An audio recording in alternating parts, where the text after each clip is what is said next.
Kia ora, and welcome to the Rugby League Fundamentals. As a player, we always want to play at our best. We want to see how far we can go.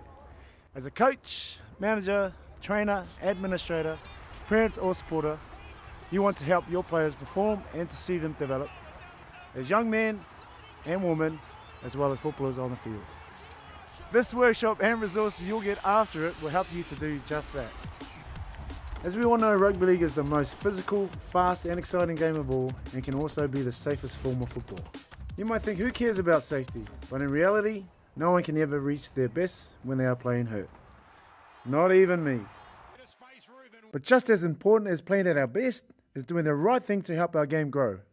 By preparing our players better for our game, by playing hard and playing fair, we make the game safer to play. Together, we will grow our game. And we have made some good progress. Dane Goodenbill, New Zealand Rugby League Community Manager, to take us through some stats. Yeah, Rubes, as a sport, over the last few years, we've taken some good steps, and a lot of that can be attributed to how we're preparing our players. What we do as coaches, as managers, as trainers, referees or administrators, the decisions that we make.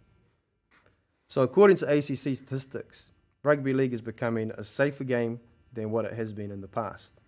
What that means is it's more likely to grow. And for us, for our children's grades, it's mini and mod football. Our game now, rugby league, is at least as safe as any other game in the country. For international rules, that's our under 13s up, we still have a long way to go. We need to do more as a sport to get to where we want to be. And this is where our injuries are happening. Firstly, the most important area is our shoulder, all right, and we know that in rugby league. We need to be coaching and we need to be teaching correct technique. It's when our players are getting tired that they start reaching out, wrenching their shoulder, or they're putting their shoulders into a bad position. That's where those injuries come from a lot of the time. Also, when our players are going with the ball, we have to teach that they can't be landing with the arms stretched out in full. You know, it's popping the shoulders out the back, it's tearing ligaments and tendons. We need them to be using a softer fall. So coaching and teaching in those aspects are really important. From there, we have the knee, the ankle, and the thigh. So we need to make sure that our players are strong, yet they have a lot of endurance. We also need to make sure that they're playing on good pitches. And lastly, it is the head and the face, all right? Aspects of fair play. In rugby league, there's no excuse for making contact with an opponent's head. So rugby league is a hard game, and it's played by tough people, and we all love it. Yep. But every one of these injury statistics represents real hardship to our families, because if they're injured for 3 or 4 weeks, the first week of injury, ACC is not going to cover it because it's not a work claim. So we're going to lose that week. Second, third, fourth week, if somebody's out, they're going to lose 20% of their wages.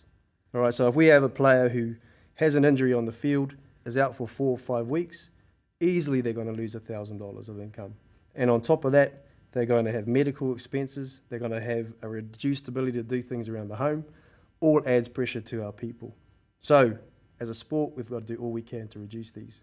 And it can be as simple as knowing when a player is injured, or knowing when you're injured if you are a player, and going and getting that rehab, getting the treatment from a physio, a doctor, and spending a couple of weeks in rehab rather than actually going out there and playing injured. Because what we know for sure is that if you're going to go and play while you've got niggly injuries, you're far, far more likely to get one of those serious injuries. In this DVD, we're going to concentrate on what we can do for our game. I'm going to call on some of the best minds to give us some tips and drills. So pay attention, we may ask you some questions, so let's do it.